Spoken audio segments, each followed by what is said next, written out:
Hello everyone, my name is Brendan Marr, that noise you're hearing is my ventilator. And welcome to Page Turners They Were Not, my Star Wars podcast. So, today's Wednesday, so we're going to continue our catalog of the characters of the sequel trilogy. With the next character we meet, Rey, later known as Rey Skywalker. Now, I'm not going to recap her entire story because there's a lot to cover, but we know that she goes from being, in her own words, just a scavenger on Jakku to taking up the mantle of Skywalker and of Jedi at the end of her journey. At least as far as we see in the films. Rey was born to the son of the Emperor. I have some theories that may not be the case, but for now we'll say it's the case. Her parents were in hiding from Palpatine. In hiding because they knew that Palpatine would want Rey. Probably to corrupt her, to train her to be his apprentice, or to possess her, or something. Nefarious purposes. So they went on the run. In the words of Kylo Ren, they chose to be no one. And they went and hid. And Palpatine sent Ochi after them. Ochi found them. They refused to divulge where Rey was, and Ochi killed them. With the knife that Rey later used to find the Wayfinder in the ruins of the Death Star.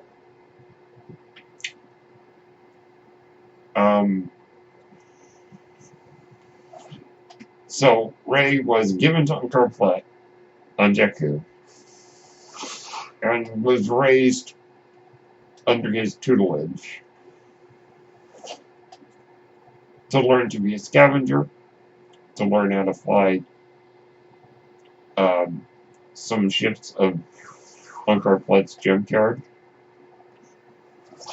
She said she only flew in the atmosphere of Jakku and never had gotten into space.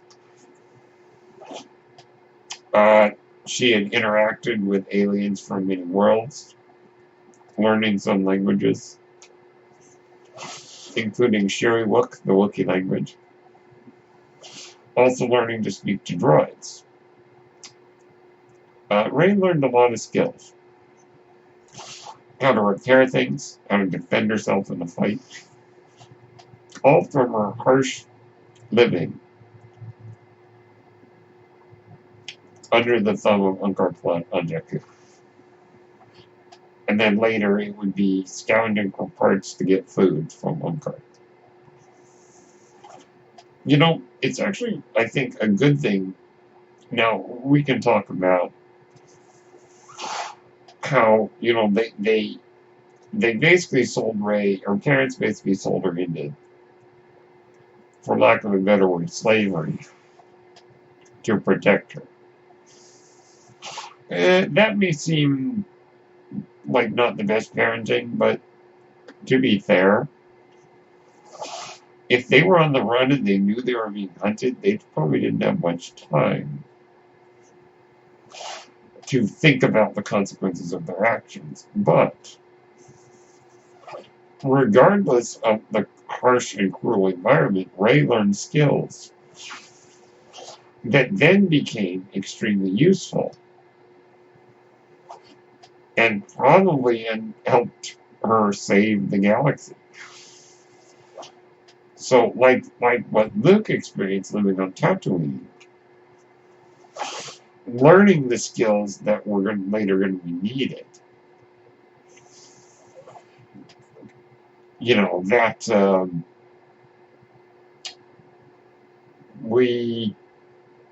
it's probably a good thing in the end.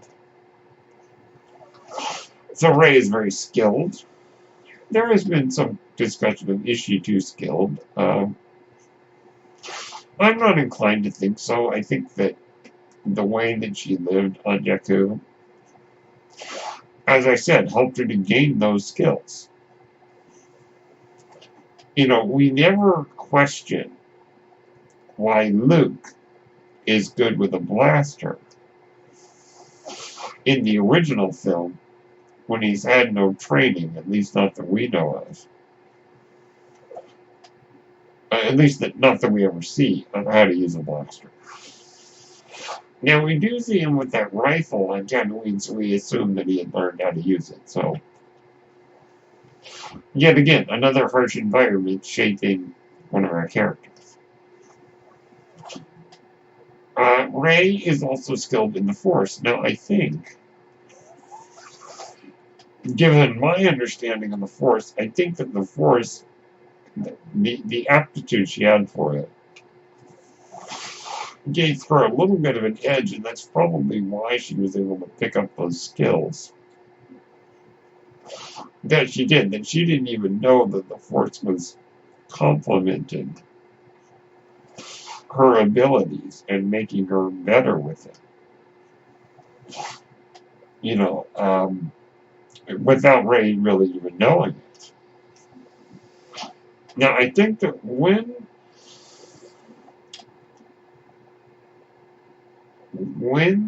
Kylo Ren invaded her mind, it is my theory that in that moment their Force dyad activated. And the Force aptitude that they both had linked. And through that dyad, they were able to draw strength in the Force from each other. I think that's why you don't see Rey actively use the Force until after that moment. And I think that that's probably why. It's because the dyad activated in that moment. Now, the skill, or not skill, but the raw potential that Rey had in the Force, I think occurred in that moment. And you notice that in that moment she was able to push back against Kylo Ren after a minute or two and kind of fight him back. I think that's the moment that her aptitude in the Force really went further. So that's just my theory, that the dyad activated in that moment, and that is why Rey suddenly found herself able to control the Force in more of an active way. So let's talk about my feelings about Rey. Rey is probably my favorite character in the sequel trilogy. Though I swear she's neck and neck with Kylo Ren. Now, I do think that Adam Driver as Kylo Ren gives the best acting performance of the two characters. But I think Daisy Ridley really blew everybody away. The fact that she'd been in maybe 2 or 3 British TV shows that very few people in the United States knew about. I had never heard of her. And suddenly she is the lead in one of the most important franchises, if not the greatest franchise of all time. It's extraordinary, and she was amazing. There are a few moments where her acting is maybe a little clunky. But, considering the lack of experience, or the less experience she had as an actress, it's understandable. But regardless, Daisy Ridley adds a lot of charm a lot of charisma, a lot of screen presence. And that's just, she's just so endearing and so charming on the screen. And for me personally, I just felt such an emotional connection to her. And just wanted the best for Rey. Now, I never had a problem with how skilled she was as a character. And I do not agree with the idea that it's some kind of crazy wish fulfillment. She is the hero. We do not question it when the heroes are male. If you notice, if the heroes are male, we often do not question how they could be so skilled. But if they're female, we do, and that's kind of a, that's a terrible double standard. But regardless, I think just Rey as a character, I think she's great. A wonderful lead character. Thank you, J.J. Abrams and Lawrence Kasdan for creating this character. And thank you, Daisy Ridley, for breathing so much life into the character. I love this character. I love Daisy Ridley's performance. Now, what does the future hold for this character? Now, you've probably seen the hashtag Save Ben Solo, and all that stuff, or hashtag Bring Ben Solo back. Now, I'm going to say something controversial. I don't think they should. Now, I think that when people talk about this Save Ben Solo or Bring Ben Solo back, it is my understanding that they are saying we want more movies featuring these characters. Now, let me be clear. I would be open to that, but I think they should not do that for a while. In fact, quite a while. Give it a decade or more, I think. Because I think what we're getting into now is we need to tell new stories in Star Wars. We need to move away from connecting everything. Meaning that, I don't want a young Leia movie, I don't want a young Luke movie, I don't want, those kind of movies. I really don't think we need. I do think that maybe in a decade or so, they may revisit these characters. Finn, Poe, Rey, Ben Solo's Force spirit in some measure. Now, I would like to know how the dyad works now that Ben Solo has passed on. A, the dyad, and B, the fact that he gave his life to save hers. Is there something about that connection that allows for things beyond death that wouldn't normally be available, if that makes any sense? The fact that he basically transferred his life essence into Rey, and the fact that they're a dyad, does that mean that the ghost of Ben Solo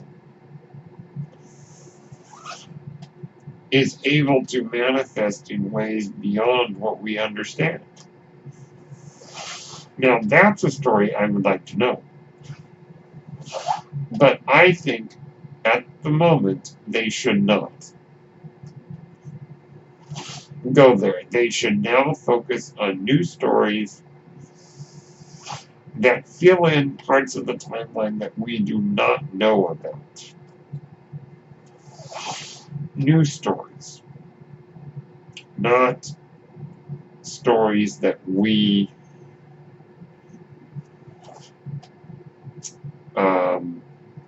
that we don't need to know right now.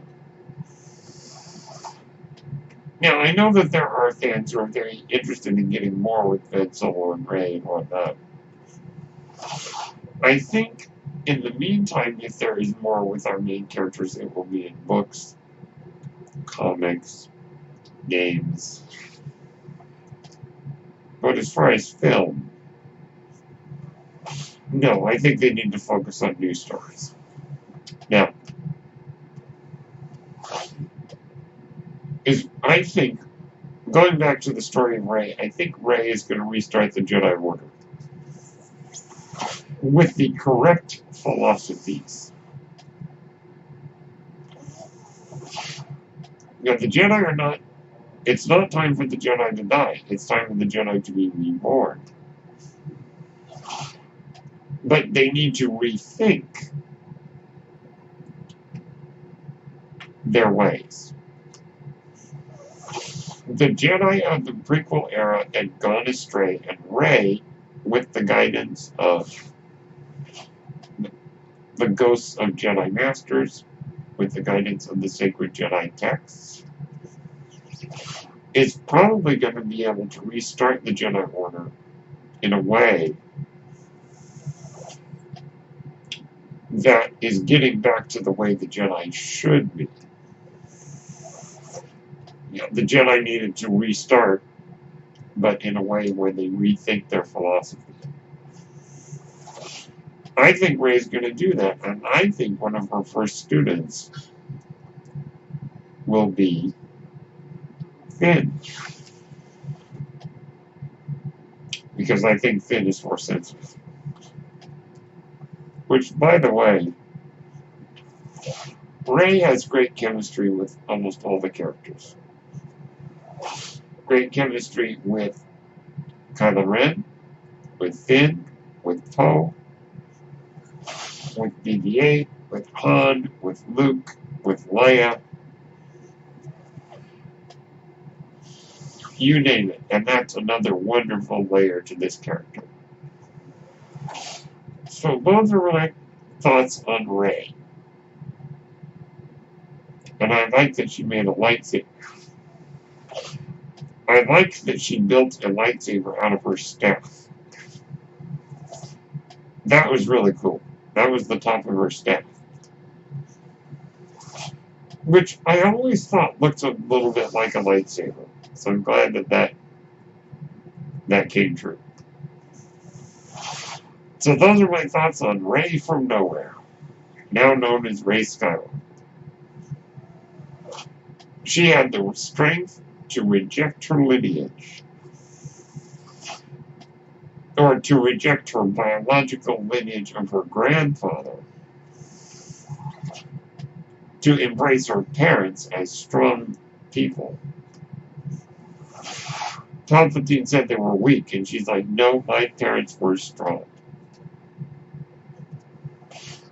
To reject the bloodline of her evil grandfather. She had the strength to accept her parents as great people,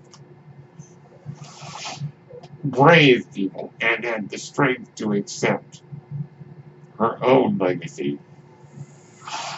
No, accept is the wrong word. To choose her own legacy as a Skywalker. The story of a scavenger from nowhere choosing her own destiny is, to me, one of the most powerful stories in Star Wars. So those are my thoughts on Rey Skywalker. My name is Brendan Marr. That noise you're hearing is my ventilator. Thank you so much for tuning in to Page Turners They Were Not, my Star Wars podcast. May the Force be with you.